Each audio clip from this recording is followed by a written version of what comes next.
Hello, bridge builders! I'm here with some exciting news. The first volume of interviews is now available on Amazon.com. The link can be found at eatlunchandboardgame.com. I promise that all proceeds from sales of this book will go right back into this podcast and channel. Whether that is new and better audio equipment for the podcast, or video equipment for the YouTube channel, or even more games to review, the money will not be wasted. Click over to Amazon and get your copy of Eat Lunch and Board Game, the first course today. And thank you for supporting the show.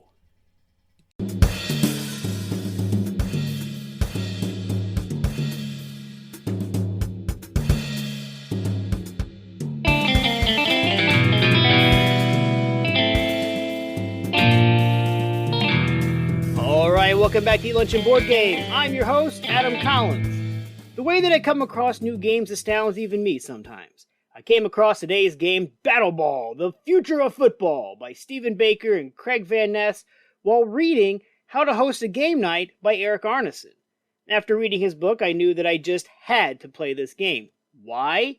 Eric stated in his book that he and his friends play a tournament of this 2003 Milton Bradley game every Saturday before the Super Bowl. And they have for years. They even have a website dedicated to their tournament. I decided that any game that could instill this kind of devotion deserves at least one play. So I borrowed a friend's copy and sat down with the son to play Battleball. It stands tall with a 6.3 rating and 2100 ratings on Board Game Geek, sitting it nicely at 580th in the thematic games. So, does this game deserve the adoration given to it by Eric and his friends? Let's find out. Rule clarity.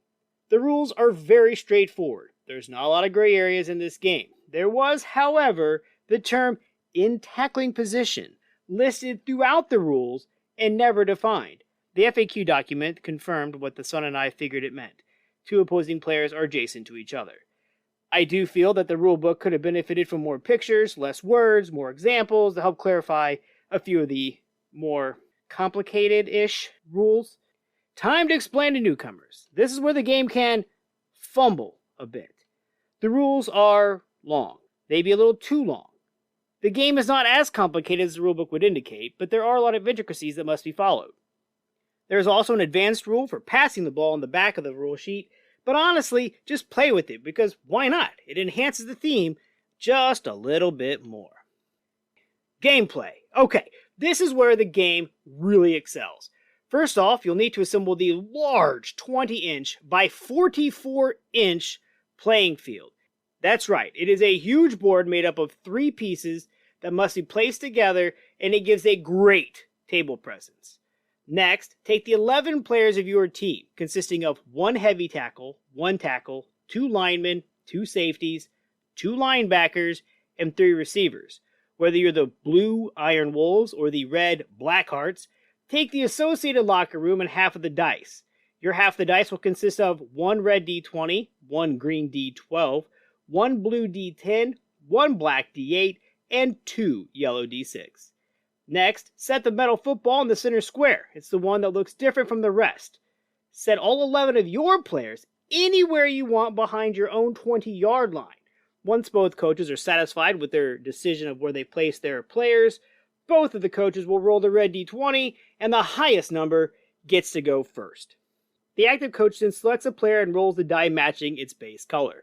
In the case of the large heavy tackle, you roll both yellow D6. But beware, if the D6 rolls double, the heavy tackle malfunctions and does not execute whatever it was supposed to do.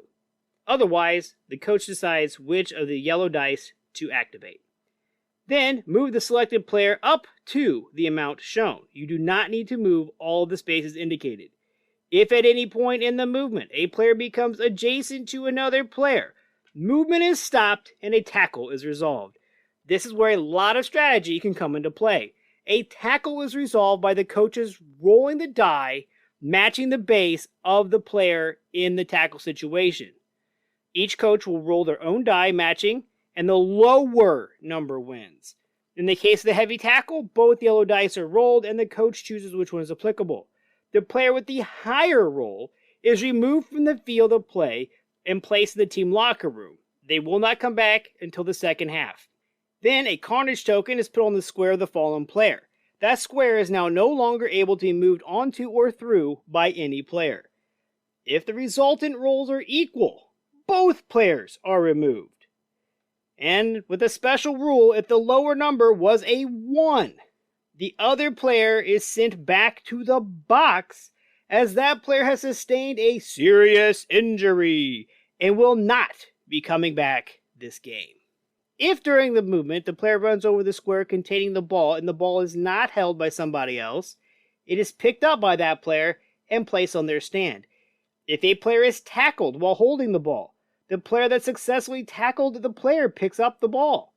If both players are removed for rolling the same number, the ball is then fumbled. The coach can choose to hand the ball off to a teammate. To do this, simply get your players adjacent to each other and roll their associated dice. As long as they are not the same number, the ball is successfully transferred to the other player. If they are the same number, however, the ball is fumbled. A fumbled ball moves 2 spaces in any direction of the player that held it last. This movement is governed by the opposing coach. And yes, the ball can be immediately picked up by the opposing team. A player can opt to pass the ball on their turn as well. You must have completed your movement first before throwing, meaning you cannot move into the end zone and then throw to the receiver, or have your receiver standing on the goal line, throw it to him, and then move into the end zone. This requires rolling the custom football D6 and the dice of the receiving player. For the pass to be caught, the resulting sum must be equal to or higher than the spaces between the thrower and the receiver. For example, if the yellow tackle throws the ball to the red running back, and they are 16 spaces apart, the sum of the red die plus the football die must be 16 or more.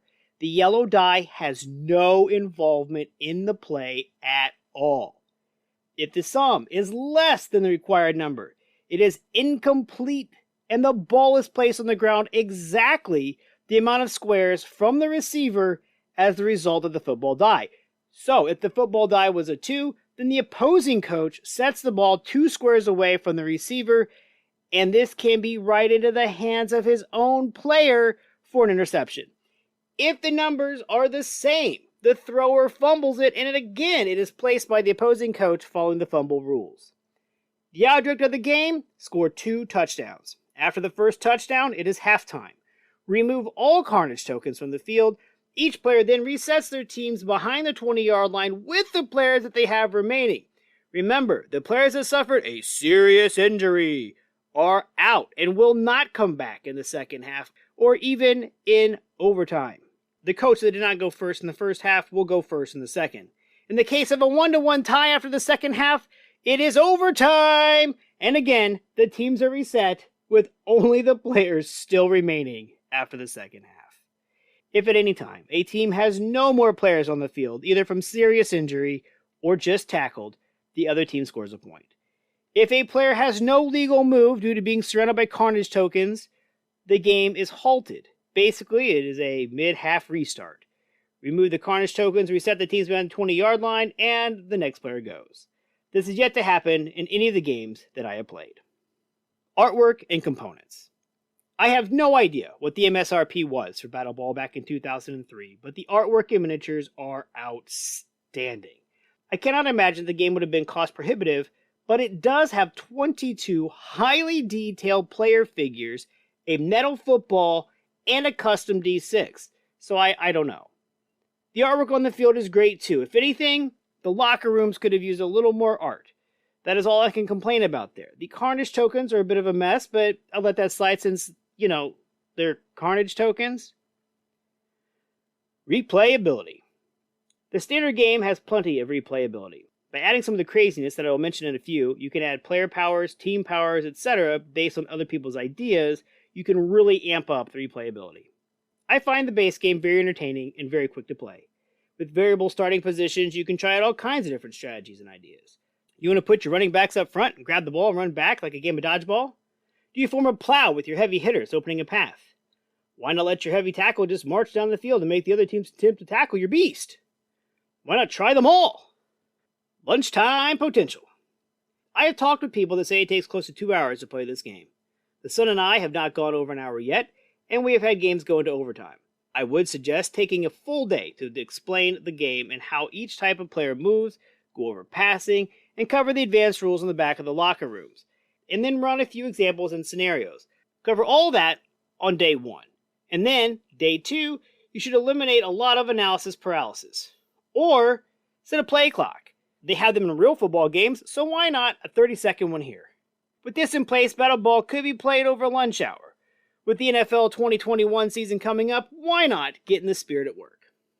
Other/expansions. So, you really have to dig deep into this game to find the other. The Board Game Geek page has files for different scoring mechanics, adding field goals. There are Advanced 2.0 rules, which I have downloaded but not yet played. There are team rosters where someone came up with 16 different teams with characters for each mini, for each team, and special abilities for each team based on home versus away. I'm telling you, there is a rabbit hole that even Alice could appreciate. Bang for the buck. Sadly, this game is no longer in production. Thank goodness there are consignment shops and eBay. You can easily snag a copy off eBay from anywhere between $25 and $40. My buddy says he finds them all the time at thrift shops, but I had no luck, so he mailed me one of his copies. Keep your eyes peeled when you hit the garage sale circuit. Summary.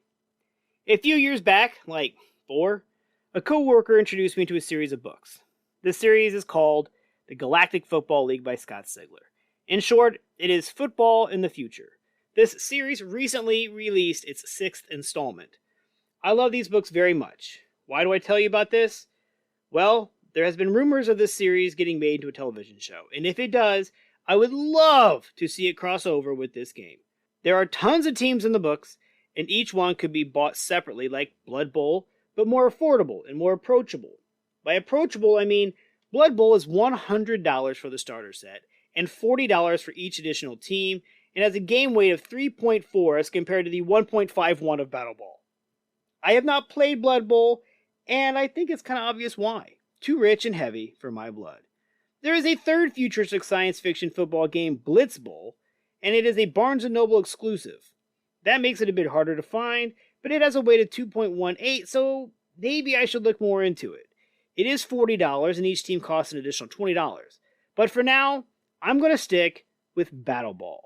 Clearly it has a cult following, and I'm proud to be part of it.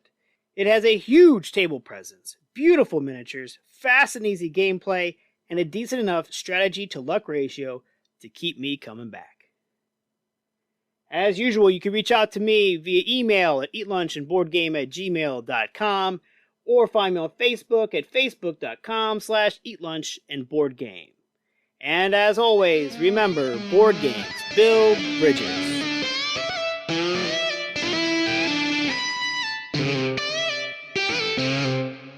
Stay in tune with all things sports around Indiana and the nation with the Crash Course Podcast. Each week, we tackle the big storylines from the world of the Colts, Pacers, and the Indiana college scene, while also keeping a pulse on the nation. We record live weekly at twitch.tv/3C Media and can be found on YouTube, Apple Podcasts, Google Podcasts, Spotify, wherever podcasts can be heard, you can catch the Crash Course Podcast. When you're gaming, why not be comfy? Go over to supportplayer.org. Click on the cards, pieces, and dice to get some merch. These t-shirts are some of the most comfortable I have ever worn. That's supportplayer.org, and there's a link on eatlunchandboardgame.com.